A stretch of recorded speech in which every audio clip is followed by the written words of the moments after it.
DNA में हमारी अगली खबर के विश्लेषण से पहले मैं आपको कृषि क्षेत्र और अर्थव्यवस्था में दुनिया के सबसे अच्छे जानकारों में से एक जिम रॉजर्स की कही हुई एक बात बताना चाहता हूं। जिम रॉजर्स ने कहा था कि अगर अमीर बनना चाहते हैं तो किसान बनिए। हालांकि हमारे देश भारत में शायद लोग इस सलाह पर यकीन नहीं करेंगे, क्योंकि यहां ज्यादातर किसानों की स्थिति अच्छी नहीं है। इसलिए आज हम अपनी डेवलपमेंटल रिपोर्टिंग की मदद से भारत के लिए चीन में उग रही सीख की फसल का डीएनए टेस्ट करेंगे, ताकि भारत के लोग वहां से कुछ सीख सकें और आपको यह अंदाजा हो सके कि चीन और भारत में किसानों की स्थिति और उन्हें मिलने वाली सुविधाओं में कितना बड़ा अंतर है। हालांकि इस विश्लेषण से पहले हम आपको चीन में कृषि से संबंधित कुछ दिलचस्प जानकारियां देना चाहते हैं। दुनिया में 2 अरब से ज्यादा किसान हैं। इनमें से करीब 3/4 किसान एशिया में हैं और इसका 60% हिस्सा सिर्फ चीन और भारत में है।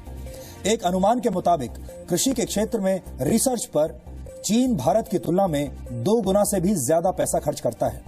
ग्लोबल फूड पॉलिसी की रिपोर्ट के मुताबिक दुनिया में भोजन की कमी के शिकार लोगों की संख्या करीब 80 करोड़ 50 लाख है, जिसमें 19 करोड़ यानी करीब 23% लोग हमारे देश भारत में रहते हैं, जबकि चीन में भोजन की कमी के शिकार लोगों की संख्या 15 करोड़ है, यानी 18.7%।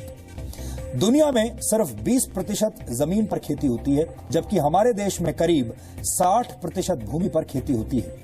इसके बावजूद कृषि क्षेत्र से उत्पादन के मामले में चीन दुनिया के बाकी देशों के मुकाबले सबसे आगे है। आपको ये जानकर ताज्जुब होगा कि चीन में कुल जमीन का सिर्फ 15% हिस्सा खेती के लिए इस्तेमाल किया जाता है। चीन में करीब 75% खेती की जमीन खाद्यान्न के लिए इस्तेमाल की जाती है।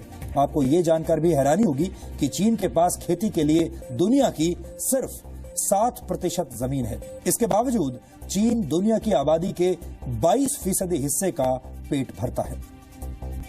चीन में खेती के लिए इस्तेमाल की जाने वाली जमीन की कमी की वजह से सब्जियों की खेती सड़कों के किनारे, ट्रैफिक सिग्नल्स पर और घर की छतों पर भी की जाती है। यानी कुल मिलाकर अगर देखें तो चीन में किसानों के पास अच्छी सुविधाएं हैं, जबकि भारत में हालात ठीक इसके उलट है। खेती की बढ़ती लागत और कृषि उत्पादों की गिरती कीमत भारत में किसानों की निराशा की सबसे बड़ी वजह है। भारत और चीन के किसानों के बीच की ये खाई का अंदाजा आप इस बात से भी लगा सकते हैं कि चीन में एक किसान की सालाना आमदनी करीब 12 लाख रुपए है। यानी हर महीने चीन का किसान 1 लाख रुपए की कमाई करता है और उसके बच्चे अच्छे स्कूलों में पढ़ाई करते हैं। चीन में किसानों को फसल तबाह होने की स्थिति में आत्महत्या जैसा कदम नहीं उठाना पड़ता, क्योंकि उनकी फसल पहले से ही इंश्योर्ड होती है, जबकि भारत में किसान हर महीने 1 लाख रुपए की कमाई के बारे में सोच भी नहीं सकता। वर्ष 2014 की NSSO यानी नेशनल सैंपल सर्वे ऑर्गेनाइजेशन की रिपोर्ट के मुताबिक भारत में खेती से एक किसान परिवार को हर महीने सिर्फ 3078 रुपए की आमदनी होती है। सोचिए आप, हर महीने मात्र 3078 रुपए की कमाई होती है भारत में एक किसान परिवार को। पिछले 20 वर्षों में करीब 3 लाख किसान आत्महत्या कर चुके हैं हमारे देश में। हर वर्ष औसतन 14 से 15 हजार किसान अपनी जान ले रहे हैं, यानी आत्महत्या कर रहे हैं, जबकि देश में हर घंटे में 2 किसानों की मौत हो रही है और 76% किसान रोजगार का विकल्प मिलने पर खेती छोड़ने के लिए भी तैयार हैं। ये आंकड़े काफी दुखद हैं। इसलिए आज हम देश को सरल और साधारण भाषा में चीन से सीख लेने वाली अपनी डेवलपमेंटल रिपोर्ट दिखाना चाहते हैं, ताकि चीन के अमीर किसानों की तरह भारत के गरीब किसानों के सुख भरे दिन आ सके।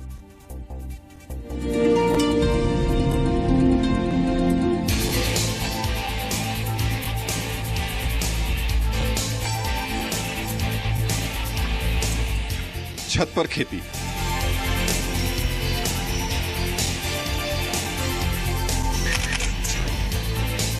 सड़कों के किनारे खेती,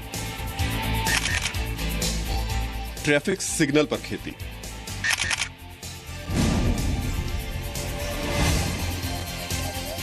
सालाना 12 लाख रुपए कमाने वाले चाइनीज किसान,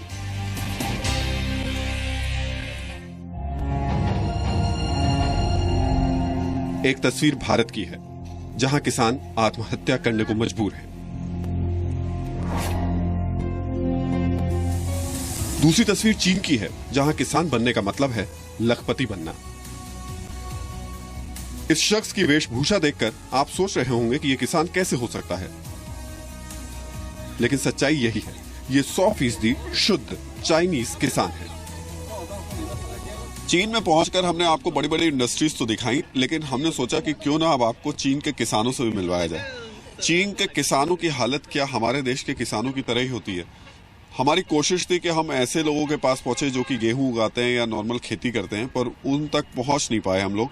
लेकिन कुछ ऐसे किसानों के पास पहुंचे जो कि फल उगाते हैं, जैसे स्ट्रॉबेरी की खेती करते हैं, इसके अलावा पाइनएप्पल की करते हैं, ग्रेप्स की करते हैं। तो अब जरा उन लोगों से मिलते हैं और पूछते हैं कि उनके हालात कैसे हैं। पहले तो जरा इनका जो खेती करने का तरीका है उसको देखिए, बड़े सिस्टमेटिक तरीके से ये लोग खेती करते हैं। चीन के किसानों का हाल जानने के लिए हम एक छोटे से शहर हुयान पहुंचे, जहां स्ट्रॉबेरी की खेती की जाती है। यहां हमारी मुलाकात इस मध्यम वर्गीय किसान से हुई, जो हमें अपने छोटे से स्ट्रॉबेरी के खेत में लेकर गया। इनसे पूछे पहले कि कौन कौन सी खेती करते हैं, किस किस चीज की खेती करते हैं। 他们问你们这边要做什么什么，一个是草莓，还有做什么？我们这边主要种草莓、西瓜、葡萄。ये स्ट्रॉबेरी उगाते हैं, इसके अलावा ग्रेप्स उगाते हैं और वाटरमेलन। स्ट्रॉबेरी उपज के मामले में चीन दुनिया के बड़े उत्पादक देशों में शामिल है। आपको बता दें कि चीन से यूरोप में हर साल 1 लाख टन से ज्यादा स्ट्रॉबेरी निर्यात होती है। तो इनसे समझते हैं कि पहले तो ये खेती करने का यहाँ पे जो तरीका है वो किस तरीके का है। इन्होंने क्या मॉडर्न टेक्नोलॉजी का, जी तो पूछे, इन्होंने जो नई नई सिस्टम्स आ रहे हैं उनका इस्तेमाल करते हैं या ये पुराने ही पारंपरिक तरीकों से खेती कर रहे हैं? 你们现在有没有用那个新的那个设备做这个东西，还是跟以前普通的？也怎么主要也就是滴灌嘛。 पानी का सिस्टम है वो थोड़ा ये टेक्नोलॉजी वाला यूज करते हैं, इसमें अंदर पानी। अच्छा, इन्होंने बेसमेंट बेसिकली पानी अंदर से डाला हुआ है, इन्होंने अंडरग्राउंड डाला हुआ है और फिर ये उसी से उसको सींचते हैं। हाँ, उसी पाइप से उसमें वो पानी जाता है। और ये जो इन्होंने शेल्टर बनाया हुआ है, ये क्यों बनाया हुआ है? 这个是干嘛的？哪个？这棚子嘛，棚子不是保温嘛？保温冬天的话是3棚4模。 ग्रीन हाउस, जैसे ग्रीन हाउस इफेक्ट के लिए। Green house effect. हाँ, अच्छा, अब जैसे इनसे अंदर गर्मी बनी रहे। ताज्जुब की बात यह है कि बटाई यानी दूसरे की जमीन पर खेती कर रहा ये छोटा सा किसान तकनीक के मामले में कोई समझौता नहीं करता। इस किसान ने बताया कि उसकी फसल कभी सूखे से खराब नहीं हुई। सिंचाई के लिए छोटे से खेत में क्यारियों के नीचे अंडरग्राउंड पाइपलाइन बिछाई गई थी। चीन में अमूमन ये तस्वीर हर जगह देखने को मिलती है, जिससे वहां कभी भी सूखे के हालात पैदा नहीं होते। लेकिन सवाल ये था कि छोटी सी जगह में खेती करने वाला ये किसान अगर तकनीक पर पैसा खर्च करता है तो फिर कमाता क्या होगा? साल में कितना ये प्रोड्यूस करते हैं, कितना इनकी खेती होती है स्ट्रॉबेरी की साल में? 这个一年你们可以做多少那个草莓？一亩地亩产了。 2.5 टन करीब, 2 से 2.5 टन। इस किसान ने हमें जो जवाब दिया वो चौंकाने वाला था। चीन का एक छोटा सा किसान आधुनिक तकनीक का इस्तेमाल करके हर महीने जितना कमाता है उतना हमारे यहाँ मिडिल क्लास लोगों की महीने की तनख्वाह भी नहीं होती। और कितना पैसा मिल जाता है साल का, कितना कमा लेते हैं? 可以少说多少钱？亩产正常在26000到3万这样吧。 660 के स्क्वायर फीट के एरिया में वो जो खेती का अमाउंट है वो करीब 30,000 तक की खेती कर सकते हैं। 660 स्क्वायर फीट के एरिया में 30,000 के हिसाब से मतलब लगभग 3 लाख रुपए करीब। 3 लाख रुपए साल के। तो सिर्फ यही इनकी आमदनी है या कुछ और भी आमदनी है इनकी? 你们呢？你们还有做这个，还有做其他事情也做。我们还有种西瓜。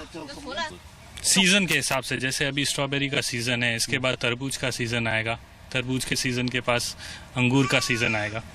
तो लेकिन कुल मिलाकर अगर हम महीने साल की पूछे इनकी 3 लाख, तो ये सिर्फ स्ट्रॉबेरी का बता रहे थे। कुल आमदनी कितनी हो जाती है सब कुछ, सब खेती में? 这个是我们现在谈的就是那个草莓的，其他包括那个西瓜，包括那个布头，一年可以做多少少说？ 一年能做产值正常也就是2万多块钱一亩地，正常。 12 लाख के करीब। 12 लाख रुपए ये साल के कमाते हैं। नहीं, इसका बिजनेस करते हैं 12 लाख का। 1 लाख रुपए महीने के हिसाब से इसका मतलब इनकी आमदनी है। अच्छा, तो ये ठीक ठाक स्थिति में इसका मतलब ये भी रहते हैं। और इनसे एक चीज और पूछिए, क्या इनसे बड़े बड़े भी किसान हैं यहाँ पर? ये इनको हम मीडियम क्लास का माने, ये छोटी किसानी कर रहे हैं या बड़े किसान हैं ये? 可以做你们这边做的这个是高档的还是低档的，还是比这边高也有做这个样的？做这个，ये मिडिल लेवल का काम कहेंगे। इससे हाई लेवल का भी काम, इससे अच्छे लेवल का काम है। इनमें वो थोड़े इक्विपमेंट्स वगैरह ज़्यादा यूज़ करते हैं, फार्मिंग के जो इक्विपमेंट्स आते हैं। चलिए, तो ये एक हम आपको तस्वीर दिखा रहे हैं यहाँ पर चीन के किसान की हालत हम आपको दिखा रहे हैं। चीन का किसान ये नॉर्मल किसान है जो कि साल में 12 लाख रुपए तो आराम से स्ट्रॉबेरी से, पाइनएप्पल से, ग्रेप्स से इनकी खेती करके दिखा लेते हैं। और सबसे महत्वपूर्ण चीज़ इनके खेत भी देखिए, ये मैक्सिमम जो टेक्नोलॉजी होती है उसका इस्तेमाल करते हैं और मैक्सिमम यूटिलाइजेशन होता है जगह का। जितना ज़्यादा से ज़्यादा जगह का यूज़ कर सकते हैं उतना इनकी मंशा रहती है, उतना इनकी कोशिश रहती है। लेकिन खेती में इस किसान के चेहरे पर सबसे ज़्यादा सुकून इस बात से है कि अगर फसल चौपट हो भी गई तब भी उसकी कमाई पर कोई असर नहीं पड़ने वाला, क्योंकि चीन में हर किसान की फसल पहले से ही इंश्योर्ड होती है, यानी उसका बीमा होता है। इतना ही नहीं, फसल बर्बाद होने के बाद बीमे की रकम के लिए किसान को महीनों इंतजार नहीं करना पड़ता, वो उसे तुरंत मिल जाती है। जैसे हमारे देश में फसल बर्बाद हो जाती है तो फिर किसान की हालत एकदम खराब हो जाती है। इनसे पूछिए क्या इनकी कभी फसल बर्बाद हुई तो फिर क्या करते हैं ऐसे? 问你们，如果你们做了这个东西，मौसम की वजह से， 然后那个天气不好，还是做不了这个，然后有没有政府给你们补贴？我们买的保险是国家补贴。ये बात कर रहे हैं एग्रीकल्चर इंश्योरेंस की, जो इन्हें मिलता है वो एग्रीकल्चर इंश्योरेंस इन्होंने करवाया हुआ है। अच्छा, तो अगर फसल बर्बाद होगी तो एग्रीकल्चर इंश्योरेंस मिल जाएगा? हाँ जी, ऐसा ही बोल रहे हैं। अगर नुकसान होता है तो इन्हें इंश्योरेंस से उनका मुआवजा मिलेगा। कुल मिलाकर इन्हें नुकसान नहीं होने देंगे। कुल मिलाकर कहें तो चीन का किसान न सिर्फ आत्मनिर्भर है बल्कि इज्जत के साथ अपनी जिंदगी व्यतीत कर रहा है। भारत और चीन दोनों ही देश कृषि पर आधारित अर्थव्यवस्थाएं हैं। चीन में जहां करीब 30 करोड़ लोग कृषि क्षेत्र पर निर्भर हैं, तो वहीं भारत की 65% आबादी खेती में काम करती है। हालांकि बावजूद इसके भारत के किसान और चीन के किसान में जमीन आसमान का अंतर है। तो हम एक और आपको दिखाना चाहते थे कि चीन और भारत के किसान की तुलना बहुत अंतर है, खासतौर से हमारे देश में किसान को लेकर के, खेती को लेकर के उस तरीके की सुविधाएं, उस तरीके के इंश्योरेंस अगर हमारे देश के किसानों को भी मिलने शुरू हो जाएं तो उनके चेहरों पर भी इसी तरीके की मुस्कान देखने को मिलेगी जैसे देखिए ये मुस्कुरा रहे हैं। बहुत बहुत शुक्रिया, थैंक यू। अब ये थैंक यू भी नहीं समझेंगे, शुक्रिया भी नहीं समझेंगे, शे। चलिए शे। तो हमारी कोशिश यही है कि हम आपको बता सकें कि चीन जैसे देश में, इतना बड़ा देश, हालांकि चीन में खेती अब धीरे धीरे सिमटती जा रही है। ये यहाँ का एक और पॉइंट है। क्यों? क्योंकि इंडस्ट्रियलाइजेशन की वजह से खेती लगातार एक्वायर हो रही है और खेती सिमटती जा रही है। लेकिन इसके बावजूद जितनी खेती हो रही है, जितने किसान खेती कर रहे हैं, कम से कम कहने में अच्छा नहीं लगता, लेकिन हालात ऐसे नहीं बनते उनके कि उनको आत्महत्या करनी पड़े, उन्हें खुदकुशी करनी पड़े। तो ये भी एक मॉडल है जिसको हमको देखना होगा, समझना होगा अपने देश के लिए। कैमरामैन विक्रम सिंह सोमवंशी के साथ राहुल सिन्हा, जी मीडिया, लाइन चेन, चाइना। उम्मीद है आपको ये चाइनीज फार्मिंग पसंद आई होगी। भारत के किसानों और चीन के किसानों के बीच की गहरी खाई देखकर आपको ये अंदाजा तो जरूर हुआ होगा कि चाइनीज किसान कितने खुश हैं और उन्हें कितनी सुविधाएं मिलती हैं, जबकि भारतीय किसानों की हालत आजादी के 67 साल बाद भी आज भी काफी खराब है। भारत में किसानों की कमाई एक आम भारतीय की कमाई के 5वें हिस्से के बराबर है और गरीबी रेखा के नीचे रहने वाले भारतीयों में से 75% किसान हैं। सवाल यह है कि आखिर हमारे देश में किसानों की हालत कब सुधरेगी? इस सवाल का जवाब देना थोड़ा सा मुश्किल है कि ये कब होगा, लेकिन किसानों की हालत कैसे सुधरेगी इसका जवाब हमने आज जरूर ढूंढने की कोशिश की है। अब आप देखिए कि चीन ने ऐसा क्या किया जो हम नहीं कर पा रहे हैं। चीन ने मजबूत श्रम आधारित औद्योगिक आधार यानी लेबर बेस्ड इंडस्ट्रियल इंफ्रास्ट्रक्चर का निर्माण किया, जिससे चीन की कृषि आधारित अर्थव्यवस्था में बहुत बड़ा बदलाव आया। खेती से निकले किसानों को उत्पादन और निर्माण के कार्यों में लगाया गया, जिससे सभी क्षेत्रों में प्रोडक्टिविटी में सुधार आया। हालांकि ऐसा नहीं है कि ये भारत में मुमकिन नहीं है, बस जरूरत है तो मजबूत इच्छा शक्ति की और देश के किसानों को ये एहसास दिलाने की कि वो भी देश की प्रगति में एक अहम भूमिका अदा कर सकते हैं। और अब डीएनए के अंत में आपके लिए काम की बात। प्रतिभा मौकों की मोहताज नहीं होती। अगर आप प्रतिभाशाली हैं तो कामयाबी आपके कदम जरूर चूमेगी। हालांकि कई मौकों पर आपको ये नहीं पता होता कि अपनी प्रतिभा को कैसे निखारा जाए और सही रास्ते पर चलते हुए कैसे अपने हुनर की बदौलत एक कामयाब इंसान बना जाए। और ऐसे सवालों के जवाब ढूंढने के लिए अक्सर मार्गदर्शन की जरूरत होती है। डॉक्टर सुभाष चंद्रा एक ऐसे ही मार्गदर्शक हैं जो हर हफ्ते अपने कीमती समय में से एक बड़ा हिस्सा निकालकर अपने अनुभव उस समाज को दे रहे हैं जिसने डॉक्टर सुभाष चंद्रा को शिखर पर पहुंचाया। डॉक्टर सुभाष चंद्रा शो इस बार IIM अहमदाबाद में होगा और डॉक्टर सुभाष चंद्रा आपको ये बताएंगे कि जीवन में कामयाब होने के लिए टैलेंट मैनेजमेंट की कितनी बड़ी भूमिका होती है। यकीन मानिए आप इस शो के जरिए अपना जीवन बदल सकते हैं, इसीलिए आप दिन और समय नोट कर लीजिए। 10,000 आवर्स आपने रिपीट किया, then you become Sachin Tendulkar, Kapil Dev और मुजाक। क्यों नहीं सचिन तेंदुलकर एक अच्छे कैप्टन बन पाए? क्योंकि कैप्टन के लिए टैलेंट्स अलग चाहिए, परफॉर्मर के लिए टैलेंट्स अलग होते हैं। Suppose someone are good at HR and someone is good at management, we assign relatively same work to them. So how to identify that talent like management? देखिए, अगर आपने रोंग फिटमेंट किया है किसी टैलेंट को तो वो वहाँ परफॉर्म नहीं कर पाएगा। डॉक्टर सुभाष चंद्रा शो शनिवार रात 10 बजे और रविवार सुबह 11 बजे सिर्फ जी न्यूज पर। और अब आखिर में आज के इतिहास पर नजर डालते हैं। 1964 में आज दक्षिण अफ्रीका में दुनिया के सबसे बड़े नेताओं में से एक नेल्सन मंडेला को उम्र कैद की सजा दी गई थी। इसके बाद करीब 27 वर्षों तक वो जेल में रहे और 1990 में उन्हें आजाद किया गया। 1975 में आज ही के दिन इलाहाबाद हाईकोर्ट ने भारत की तत्कालीन प्रधानमंत्री इंदिरा गांधी की 1971 में हासिल की गई लोकसभा चुनाव की जीत को अवैध करार दे दिया था। इंदिरा गांधी पर चुनाव में सरकारी मशीनरी के दुरुपयोग के आरोप लगे थे। अदालत ने उन्हें पद छोड़ने का आदेश दिया था और 6 साल के लिए इंदिरा गांधी के चुनाव लड़ने पर रोक लगा दी गई थी। इसके बाद इंदिरा गांधी ने सुप्रीम कोर्ट में इस फैसले को चुनौती दी। और आपको बता दें कि 1971 के चुनाव में मिली हार के बाद विपक्षी नेता राज नारायण ने इलाहाबाद हाईकोर्ट में याचिका दाखिल की थी, जिसके 4 साल बाद अदालत ने अपना फैसला सुनाया था। और इस फैसले के बाद 25 जून 1975 को देश में इमरजेंसी लगा दी गई थी।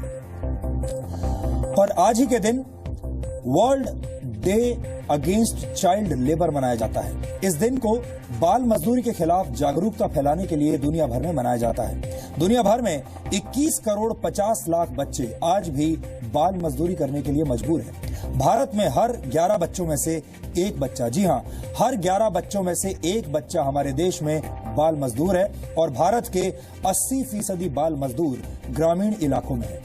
आंकड़ों का अध्ययन करने पर यह पता चलता है कि भारत से बाल मजदूरी को जड़ से खत्म होने में अभी 100 वर्ष तक लग जाएंगे। इस बार world day against child labour का थीम है no to child labour, yes to quality education. हम भी बाल मजदूरी का विरोध करते हैं और हमें लगता है कि नन्हे हाथों में पेंसिल होनी चाहिए, औद्योगिक औजार नहीं।